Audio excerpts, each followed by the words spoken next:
Hi friends, welcome to our channel super trade Lakshya. हम बात करें किस तरीके से प्लान कर सकते हैं कल के लिए। कल एक्सपायरी है निफ्टी की, आज बैंक निफ्टी की एक्सपायरी थी तो बिल्कुल डल मार्केट था। विक्स थोड़ा सा स्पाइक हुआ और उसके बाद वापस से नॉर्मल ठंडा पड़ गया। यहाँ पे एक चीज़ इंपॉर्टेंट थी देखने वाली कि यूएस मार्केट में एक अच्छा फॉल आया, यूरोपियन मार्केट गिरे, आपका एशियन मार्केट में फॉल था, डॉलर ऊपर था। सारी समस्याओं के बाद भी मार्केट ने जो गैप डाउन हुआ उसके बाद थोड़ा नीचे गया मॉर्निंग के आधे घंटे 15 मिनट, उसके बाद वहां से बाउंस हो गया। इसको कहते हैं कि जो सेलिंग प्रेशर है वो एब्जॉर्ब हो गया। तो सेलिंग प्रेशर जब बड़े कारणों से भी एब्जॉर्ब हो और छोटे कारणों से भी एब्जॉर्ब हो, मार्केट गिरने को डिनाई करे, और ऐसा नहीं कि ऊपर गया, ऊपर जाने के भी काफी चांसेस मिले मार्केट को, आज जा सकता था लेकिन ऊपर भी नहीं गया। तो फिर यहाँ पे ये सोचने वाली बात है कि मार्केट ऊपर भी नहीं जा रहा है, नीचे भी नहीं जा रहा है, तो विक्स ऑलरेडी लो है। तो यहाँ पे क्या करना चाहिए, क्या स्ट्रैटेजी होनी चाहिए ट्रेडर की? तो मैंने ऑलरेडी कहा था लास्ट वीडियो में, यहाँ पे मार्केट नीचे जाएगा तो जाएगा, लेकिन उसके बाद वापस से बहुत ज़्यादा एग्रेसिवनेस, ये कि अरे बड़े लेवल टूट जाएंगे, ये होने के चांसेस कम है। उसका कारण विक्स है, और दूसरा है जो बड़े लोगों की पोजीशनिंग है एफआईआई डेटा में, वो अभी भी कॉल सेलिंग की थी लेकिन पुट बाइंग नहीं कर रहे वो लोग। दूसरी चीज़ है यहाँ पे कि एफआईआई की फ्यूचर में अभी भी काफ़ी बड़ी पोजीशन खड़ी हुई है। फ्यूचर में वो बुलिश हैं स्टॉक्स में काफ़ी ज़्यादा, और जो इंडेक्स में शॉर्ट पोजीशन थी वो भी काफ़ी कुछ कवर्ड है, तो फ्लैट चल रहा है वहाँ पे मामला।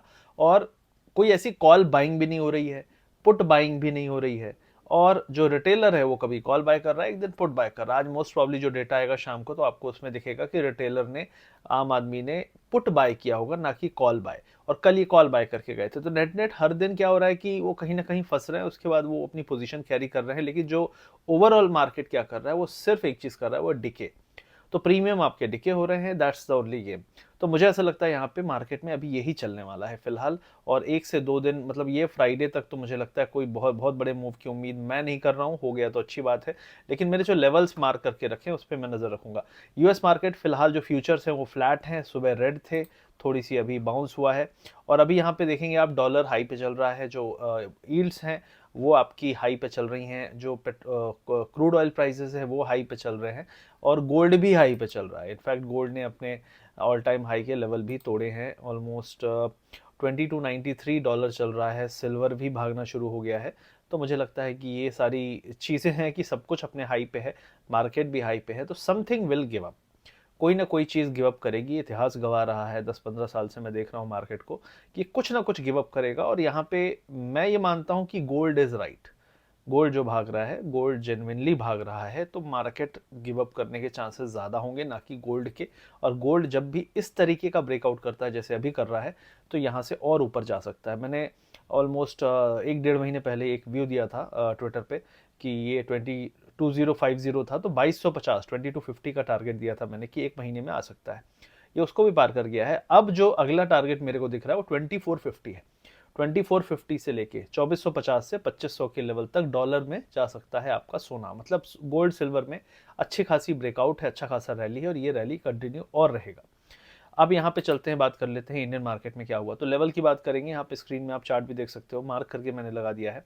तो अगर आप यहाँ पे देखें तो 47,350 सपोर्ट है, इमीडिएटली जो सपोर्ट है 350 है। इमीडिएट जो रेजिस्टेंस है 47,700 है। अगर 47,700 750 टूटा तो यहाँ पे हम एक अपसाइड देख सकते हैं 48,050 48,100 तक का। ठीक है, वहां पे ट्रेंड लाइन रेजिस्टेंस भी है। और अगर यहाँ पे एक गैप डाउन मिलता है तो 47,250 300 सपोर्ट है, या 47,080 या 50 सपोर्ट है, 47,050। ये दोनों सपोर्ट टूटे तभी हम मानेंगे कि यहाँ से मार्केट बियरिश हुआ है। अगर ये नहीं टूटते हैं तो मुझे ऐसा लगता है जो पिछले 3 दिन का प्राइस एक्शन है उसके हिसाब से कि ये नीचे से ज़्यादा ऊपर जाने के चांसेस है। उसका कारण है कि सेलिंग को एब्जॉर्ब कर लिया इसने आज जिस तरीके से। अब निफ्टी की बात करूंगा यहाँ पे, तो निफ्टी में अगर आप देखेंगे तो जो रेजिस्टेंस है आपका वो 22,495 510 के आसपास है। अगर हम इसके ऊपर निकले तो यहाँ पे ट्रेंड लाइन रेजिस्टेंस जो मिल रहा है 22,660 पे है। मतलब यहाँ से अगर हम 22,500 510 का एरिया निकाल देते हैं तो 150 150 पॉइंट की रैली और आ सकती है, जहां पे रेजिस्टेंस अल्टीमेटली मिलेगा, जो बड़ा रेजिस्टेंस है। अब सपोर्ट किधर है? सपोर्ट इमीडिएटली आज का लो 380 360 के आसपास है, 22,360 22,360। उसके नीचे अगर हम गए तो हमारा 22,200 का टारगेट आ सकता है, 150 पॉइंट और फॉल है। तो नैरो रेंज जो है वो आपको क्लियरली मार्केट बोल रहा है। नैरो रेंज मैं आपको यहाँ पे बता देता हूँ, उस रेंज में जिस तरफ जाए और आधे घंटे उसके ऊपर रहे, आधे घंटे 30 मिनट्स एटलीस्ट, वो उसी तरफ जाएगा। तो 22,000 आपका 510, 22,510 और 22,350, इन दोनों के लेवल के किसी भी तरफ गया तो उधर ही 150 पॉइंट आपको मिल सकता है। बैंक निफ्टी में 47,800, ठीक है, इसके ऊपर गया तो 48,100, 200 भी आ सकता है, और 47,350 अगर टूटता है तो 47,000 तक भी आपको यहाँ पे फॉल मिलेगा, 46,700 तक भी फॉल मिल सकता है। तो ये लेवल फिलहाल दिख रहे हैं। विक्स जो है बहुत ही ज़्यादा खत्म हो चुका है, ऑलमोस्ट लगता है विक्स ऐसा लग रहा है जीरो की तरफ जा रहा है। मजाक कर रहा हूँ, जीरो जाएगा नहीं, लेकिन जिस तरीके से विक्स कम है, ऑप्शन बायर के लिए थोड़ी सी अभी तकलीफ हो सकती है। अगर ये विक्स एक बार बेस बना ले 11 पे, 11.5 पे, 12 पे, उसके बाद आपको बाइंग में मजा आएगा। उसका कारण ये है कि विक्स अभी ऊपर से नीचे आ रहा है। जब विक्स ऊपर से नीचे आ रहा है मतलब गिर रहा है, अगर विक्स स्टेबल है, कहीं नहीं जा रहा है डेली का, तो आपको इतना ज्यादा डिके का सामना नहीं करना पड़ेगा। एक चीज होगी, जब विक्स एकदम फिक्स हो जाता है 11.5, 11.7, तो जो प्रीमियम्स हैं ऑलरेडी नॉर्मल हो जाते हैं, तो प्रीमियम्स में जो एक एक्स्ट्रा डिके वाला पार्ट है वो नहीं रहता है जो अभी है। तो ये 2-4 दिन में शायद नॉर्मल हो जाएंगे प्रीमियम्स, उसके बाद आपको ऑप्शन बाइंग में मजा आएगा। तब तक बहुत ज़्यादा ऑप्शन बाइंग में आप जान ना दें। और दूसरी चीज़ है, ऑप्शन सेलिंग अभी कर सकते हैं, कारण ये है कि विक्स इतना कम है, तो बहुत सडनली बहुत बड़ा मूव होने के चांसेस कम है। मैं आपको एक और चीज़ बता दूं, पिछले फाइनेंशियल ईयर में अप्रैल के बाद मई में, जून में मार्केट एकदम ऐसा ही हो गया था जैसा अभी है, एकदम विक्स नीचे और मार्केट एकदम डेड। और वो मेरा सबसे बड़ा लॉस वाला टाइम था। उसका कारण यही था कि मार्केट ना ब्रेकआउट लेता था ना ब्रेकडाउन लेता था, ऊपर जाता था ब्रेकआउट, लगता था कि ब्रेकआउट कर जाएगा, फेल हो जाता था। तो बहुत इंपॉर्टेंट है जानना, क्योंकि मेरी सबसे बड़ी गलती पिछले साल की अगर मैं कहूं तो इस टाइप का मार्केट था। तो इस टाइप के मार्केट में कम ट्रेड करें या ऑप्शन सेलिंग करें। ऑप्शन सेलिंग, अब बोलोगे यार अचानक से आ गया कोई न्यूज क्रैश या कुछ, तो देखो वो होता था उस टाइम भी, लेकिन वो एक दिन के लिए आता था, अगले दिन नॉर्मल हो जाता था।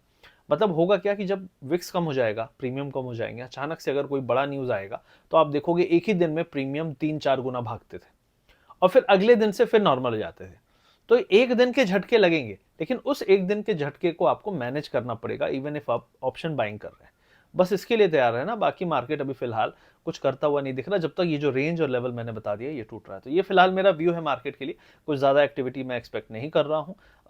ये फाइनेंशियल ईयर मेरा भी 2-3 दिन, आज 3 दिन हो गए हैं, 3 दिन में मेरा भी फिलहाल पॉजिटिव में आ गया है। ठीक है, थोड़ा रेड था, थोड़ा पॉजिटिव था, अभी अच्छा खासा पॉजिटिव है। इसके बारे में मैं कल अगले वीडियो में शेयर करूंगा, या वीकेंड में एक वीडियो बनाऊंगा। और पीएनएल का भी वीडियो, जो पिछला पूरे साल है उसका भी वीडियो मैं बनाने वाला हूँ। धन में एक्चुअली प्रॉब्लम क्या है कि वेरीफाइड लिंक नहीं आता है पूरे साल भर के पीएनएल का। They send excel sheet to your mail पे, तो उसको किस तरीके से आपको समझाना है, क्योंकि देखो पर्पस दो होने चाहिए। पहला चीज़ है कि आपको मैंने दिखा दिया कि इतना कमाया, लेकिन उससे लर्निंग क्या है? लर्निंग ये होनी चाहिए कि जो मेरा, जैसे मैंने बताया कि मई जून में जो बुरा महीना था वो क्यों हुआ, जैसे मैंने आपको जस्ट बताया यही कारण था जो अभी चलना शुरू हुआ है। तो ये भी मैं चाहता हूँ थोड़ी कवर करूँ, तो उसमें हो सकता है 2-4 दिन लगे। अभी सोच नहीं पाया हूँ कि क्या, मतलब आपको क्या उसमें लर्निंग देनी है, क्या क्या क्या पॉइंट्स उठाने हैं। तो एक बार थोड़ा सीक्वेंस, क्योंकि सिर्फ वीडियो में दिखा दो हाँ देखो मैंने कमाया, तुम लोग मोटिवेट हो जाओ, इसमें कोई मज़ा नहीं है। Something there has to be some learning. तो ये सब चीज़ें हैं। तो फिलहाल देखते हैं, और सतर्क रहें अगले कुछ दिन। ऑप्शन अगर आप बायर हैं और सेलर हैं तो सेल द बाउंस वाले में, अगर बाउंस आते हैं, मान लो गैप अप होता है, बड़ा बाउंस आता है, तो call selling will be easy, और अगर बड़ा गैप डाउन आता है तो put selling will be easy. Flat में ऑप्शन सेलिंग ना करें, और करें भी तो स्ट्रैंगल बनाएं, स्ट्रैडल ना बनाए शॉर्ट साइड में, क्योंकि अचानक से कहीं मूव होगा तो प्रीमियम 2-3 गुना भागते हैं। तो ये फिलहाल व्यू है। वीडियो अच्छा लगा तो लाइक करिए, शेयर करिए, सब्सक्राइब करिए। हमारा स्कैल्पिंग और स्विंग ट्रेडिंग का कोर्स है, उसको आप सब्सक्राइब कर सकते हैं, ले सकते हैं। ठीक है, रिकॉर्डेड कोर्स रहेगा।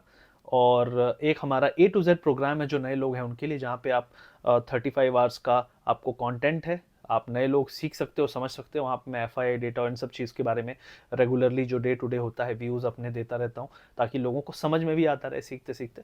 तो ये दोनों चीज़ें हैं। और ऑफिशियल टेलीग्राम चैनल है, उसका लिंक भी पिन कमेंट में मिल जाएगा, चेकआउट जरूर कर लीजिएगा। मिलते हैं अगली वीडियो में। Thank you very much. Subscribe जरूर कर दीजिएगा, बहुत सारे लोग नहीं करते हैं, देखते हैं। और लाइक कर दीजिएगा, और दोस्तों को भी ये शेयर कर दीजिएगा। Thank you very much.